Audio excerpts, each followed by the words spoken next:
Ooh. Hi. How you doing? Everything all right? Okay. Oh, we got a plane. It happens every once in a while. Planes. But all right. If you've been following along, you'll know that my name's Bruce. I make these videos as I make them, and I like to talk about things, people, and ideas. And so today, I'm going to talk about. If you've been following, you'll know I talked about utility and things. Utility is the usefulness that we get, that we derive. The usefulness. I mean, if you have a hair dryer in your bathroom, it's not because you want to have a hair dryer in your bathroom. It's because you want to have nice styled hair in a reasonable amount of time and leave your house and go about your day and enjoy your morning and meet your friends and do your job and all these things. That's why you have a hair dryer. It's not because you want to have a thing in your bathroom or wherever you happen to keep your hair dryer. You don't like hair dryers. But so the utility is the usefulness, and the thing, well, that's the thing. Okay. Now, anyway, I'm gonna go on. Now earlier I talked about I was thinking about these things that exist in the world, these airplanes, and they're nuclear powered. Okay, so there's a place. I'll draw a map as best I can. Map. This is okay. Draw a map. I don't know if you can see this, but this is my map. I think it needs a little outline, so we'll draw another outline of map. There you go. All right, map. It's a little bit misshapen. There we are. And then I'll reach into my tickle trunk here of crayons. I've decided crayons are kind of useful, and we're going to do some labeling on the map. So this label is type A. This label, and then we'll put this label. Where this label go? Right here. This label. This label here. Then we got this label here.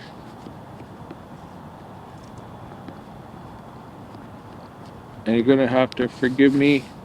And this label here. And then this thing here. Okay, so I have some labels on our map. We've made our map. Okay, can everybody see the map? All right, so we have the map.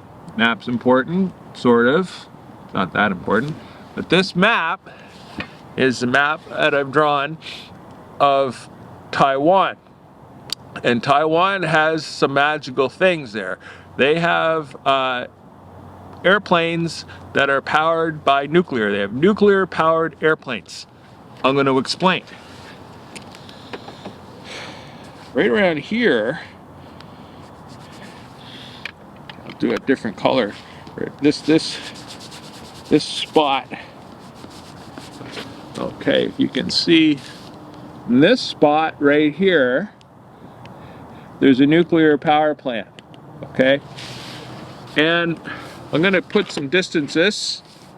This distance is approximately, it's 500 kilometers, or if you're in the land of miles, it's 300 miles. It's approximately the distance between Toronto and Montreal, or Calgary and Vancouver if you want to be generous, or it's a distance between let's just say Boston and Chicago if you want to be generous. It's 500 kilometers. I mean, by generous I mean, remember I talked about close enough. It's close enough for having a conversation. No one's giving me points for accuracy. Heck, no one's giving me points for anything. So there we are. So this is the map, and we have the distances. There you go.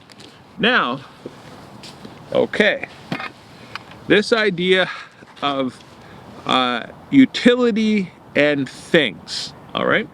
So if you happen to be in here and you want to go here, this distance is about 500 kilometers.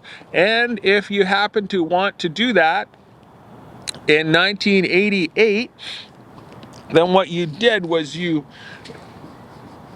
basically you got in your car or whatever and you went to the airport here. And then you got in a plane and you flew in the plane to the airport here.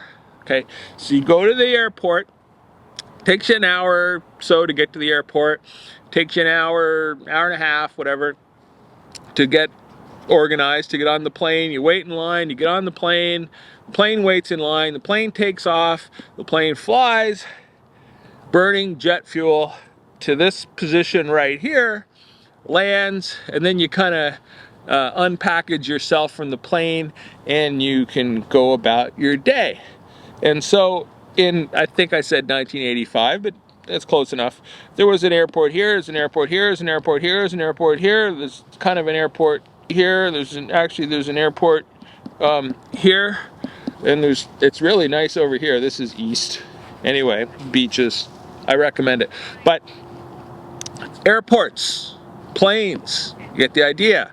Now, no one in this journey, when they woke up in the morning, thought, what I really want to have in my life is an airplane.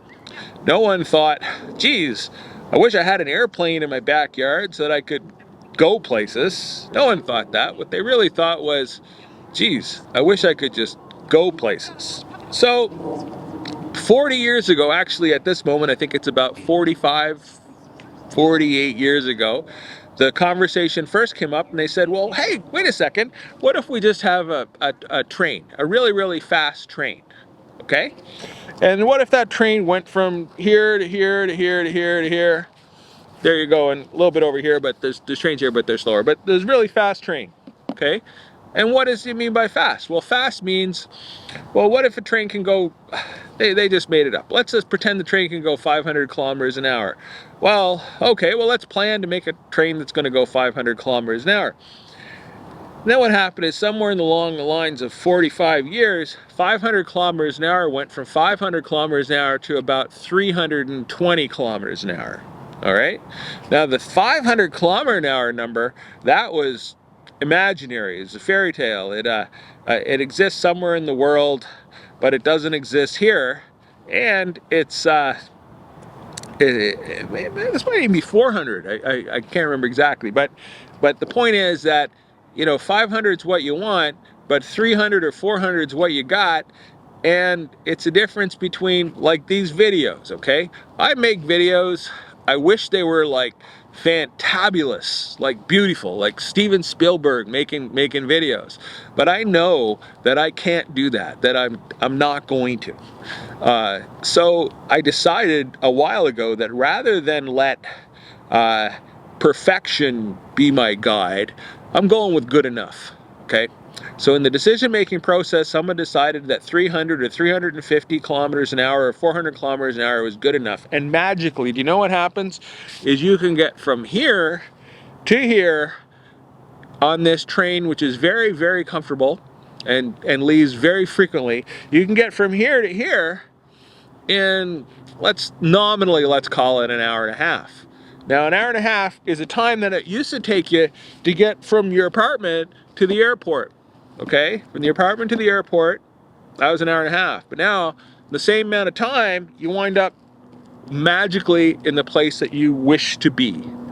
Okay, and something that happened as a result of this, which wasn't really part of their original plan, but these airports, they kind of vanished a little bit because the airports were serving this town and this city and this city and this city and this city, and now that function is being served by trains. The trains are powered by electricity, and the electricity comes from the nuclear plant that's right here. So effectively, we have nuclear powered airplanes.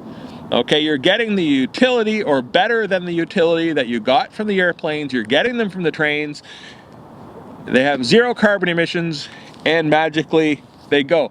Not only this, but, and if you can read in some detail about the history of this thing, which I'll not bore you with, but at the onset of the discussion, there was a talk of money. Okay, who's going to pay for this? How's it going to get paid for? How's it going to work?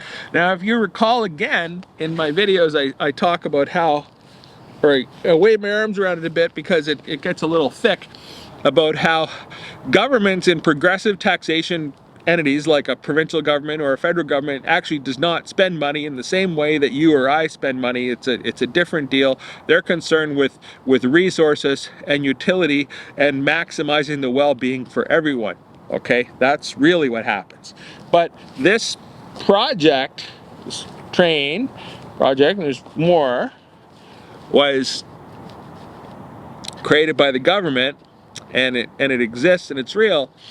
And then there was a controversy, and that controversy sprung up shortly after it began operating. I mean, either the second year of operation or the first year or the third year, one of these years of operation, the controversy sprung up. Let me tell you why. Controversy sprung up because of money. Money. Money. Money. And this whole deal was determined to be too profitable. And the reason why it was determined to be too profitable was because, first of all, once you buy the trains, they're electric. Magically, they don't really wear out. They wear out a bit. They take some maintenance, but not that much. Compared to a plane, it's like zero. This nuclear plant, once it's up and running, and it's been there for a while, it just likes to do its thing. It likes to make electricity and go. All right? So, and people like to travel. So when people get on this train and buy their ticket and pay for it, then that's revenue that's used for the operating expenses, which is paying for the ticket collectors and the cleaning and all this stuff. But one big component of these projects, or of a plane even, say you buy a plane, it's depreciation. And what depreciation is that, say your car, or your whatever it is you acknowledge that it has a finite lifespan, and that over that span of life is you have to prepare for its demise and to be prepared to replace it. So it's the depreciation of the asset. But with this magic nuclear powered plane train system, the depreciation was it was kind of a little bit of an unknown. So someone said, well, let's depreciate it over 50 years. Well, if you take the capital cost of the project, you divide it by 50, then that's, say the capital cost is $50 divided by 50 is $1. So you say, okay, we're going to attribute $1 a year to depreciation. And then lo and behold, that resulted in a profit that was too great. Then they said, okay, well, let's depreciate it over 25 years. And then there was discussion about that. You can read about it. But the point of this is to say that public policy, public resource, and government acting in the public good is good. It's a good thing. Okay, and it expands something that I come back to often. I'm gonna go back in history. Follow me for my trip back in history. Go back in history over here. If you recall my previous exciting video, we had a graph here called the production possibility curve frontier, whatever. And that is the what do we have, what do we know, what are we doing. Okay, this is the what do we have, what do we know, what are we doing. And the government's job is to maximize the well-being of everyone, which in a sense is to grow the production possibility curve. Now, you might be saying, oh, wait a second, growth, economy, grow. We can't grow, growing is crazy. Well, growing is what we do as humans, it's what we do as people, and this is just, it's a reality.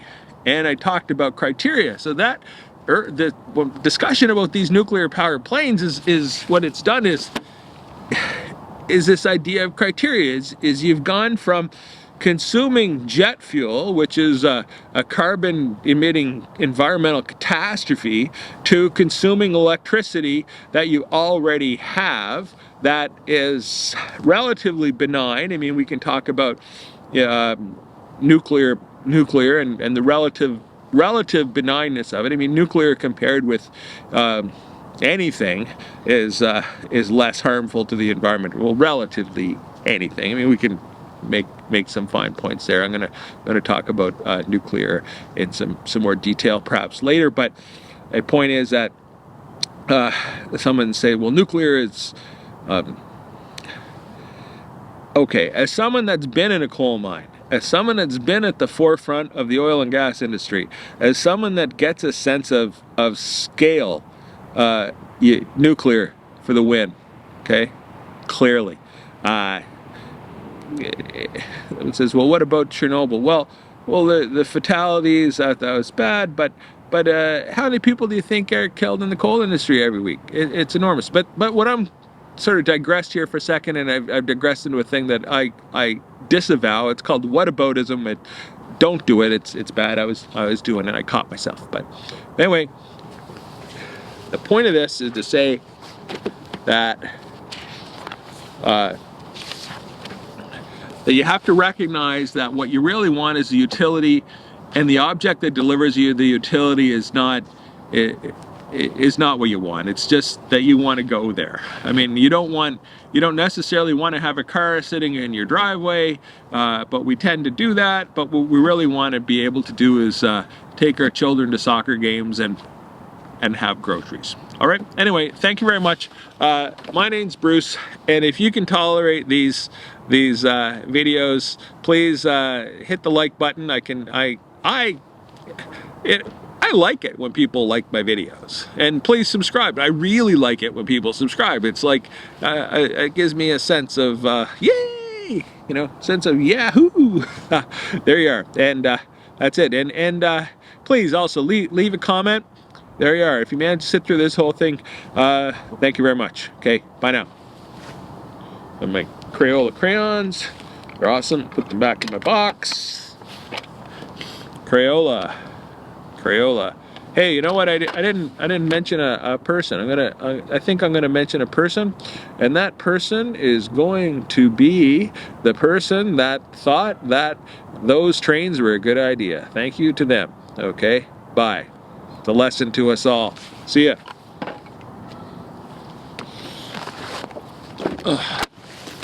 There.